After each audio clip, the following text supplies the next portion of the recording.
Nah, buat teman-teman, buat para mbak-mbak TKW nih, terutama atau siapapun lah yang melihat video ini atau mau mengerti masalah KTP atau ID di Hong Kong buat anak kecil.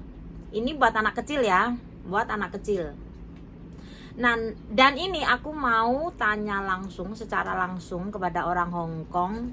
Katanya nih, banyak mbak-mbak TKW tuh di luar sana yang bilang katanya itu, maaf ya, ini bukan menjelekkan atau gimana, ini cuman meluruskan atau saya kasih tahu, memberitahu kepada kalian bahwa gimana sih caranya mengurus KTP atau ID Hong Kong buat anak kecil, terutama buat mbak-mbak TKW yang kerja di Hong Kong ya, buat PMI.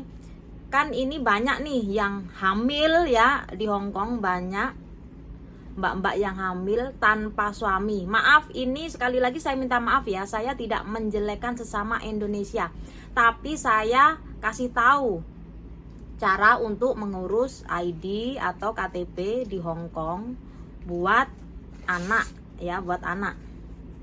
Dan katanya sih mereka banyak yang bilang katanya kalau nggak ada bapaknya ya, nggak bisa buat ID Hong Kong. Nah, salah besar nih teman-teman. Siapa yang bilang nih? Aku tanya langsung ya kepada orang Hong Kong, gimana sih prosesnya, atau gimana sih, apa benar kalau nggak ada bapaknya itu nggak bisa ID Hong Kong? Nah, saya tanya langsung ya.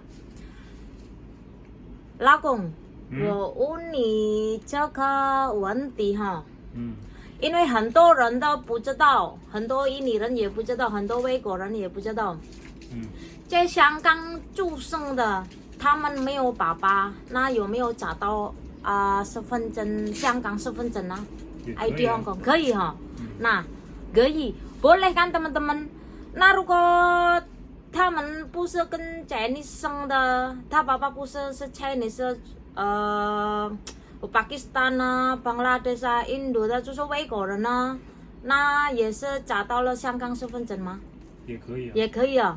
Nah kan，老公说大声一声，也可以，也可以。Nah kan nggak peduli anak siapa ya, maksudnya tuh anak Pakistan, anak Bangladesh, anak India, anak orang Amerika, orang US, pokoknya selama lahir di Hong Kong, itu anak lahir di Hong Kong itu pasti bisa ID Hong Kong, walaupun tanpa bapak ya, walaupun nggak ada yang tanggung jawab ya, itu bisa diurusin. Tapi 大概几岁啊？可以找到了身份证香港，大概几岁？大概13岁可以13岁可以，那也可以不换，但是18岁就一定要换 Hong Kong ID。 Oh, dia bilang sekitar umur 13 tahun ya, itu pun bisa diganti. Tapi kalau sudah umur 18 tahun itu harus, itu udah ada KTP Hong Kong atau ID Hong Kong ya. Nah, udah aku kasih tahu ya ini. Jadi para mbak-mbak yang hamil di luar sana, apalagi orang Indonesia ya. Ini aku tidak menjelekkan sesama orang Indonesia, cuman memberitahu ya. Walaupun nggak ada bapaknya, terus bapaknya itu orang negro sekalipun, orang Pakistan, orang India, manapun orang lah, itu bisa ID Hong Kong atau bisa KTP Hong Kong. Mereka tetap bisa mengurus KTP Hong Kong atau ID Hong Kong itu buat anak kecil. Jadi banyak yang mbaknya di luar sana gembar-gembor ya, apalagi mbak-mbak TKW tuh banyak yang hamil di luar sana ya. Terus merekanya bingung nih, nggak ada bapaknya, terus ini itu, walaupun bukan orang Indonesia, walaupun orang luar, intinya orang luar lah, intinya bukan warga negara Hong Kong ya, itu tetap bisa diurus masalah KTP Hong Kong atau ID Hong Kong ya. Jadi nah ini jelas sekali ya teman-teman, ini boleh kalian share ya boleh kalian beritahu ke teman kalian atau siapapun, atau teman kalian yang hamil di luar sana ya, kan banyak sekali ya mbak-mbak Indo hamil tanpa bapak ya. Kasihan sekali ya, kasihan sih kasihan, tapi mau gimana lagi, mungkin ini juga kecelakaan ya guys, mungkin merekanya juga tidak mau, maksudnya tertimpa musibah ini, tapi mungkin Tuhan sudah menghendaki ya hamil tanpa bapak. Dan kalau di Hong Kong ya, lahir di Hong Kong itu tetap ID Hong Kong, tapi nunggu sampai umur 13 tahun atau sampai 18 tahun ya guys. 是医院给的那张 birth certificate 就是他的香港 ID， permanent ID。你给 police 说这个，他就知道你是香港permanent。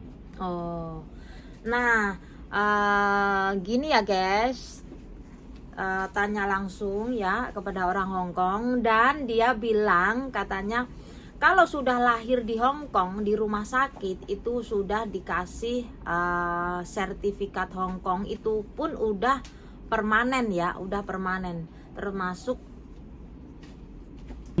肚子太大的妈妈 immigration 就不给她进来 Hong Kong 了，所以能够再进来 Hong Kong 然后留很多天直到宝宝生下来，那一般都是那个妈妈是有 Hong Kong ID 的，不然她在 Hong Kong 待不了这么久，因为旅游几天就要走了。那如果妈妈没有身份证香港的也没关系哈，就是那个小孩也可以找到了香港 ID 是不是？可以啊，可以哦。Nah ini buat teman-teman, walaupun kalian itu, buat mamanya ini ya, buat ibunya, walaupun nggak KTP Hong Kong ya, tapi dianya tuh hamil di Hong Kong dan melahirkan di Hong Kong, di rumah sakit Hong Kong, itu pasti bisa dapat ID permanen atau KTP Hong Kong ya. Itu kalau lahirnya di Hong Kong, tapi kalau lahirnya di luar Hong Kong itu beda lagi guys, itu beda lagi ceritanya ya.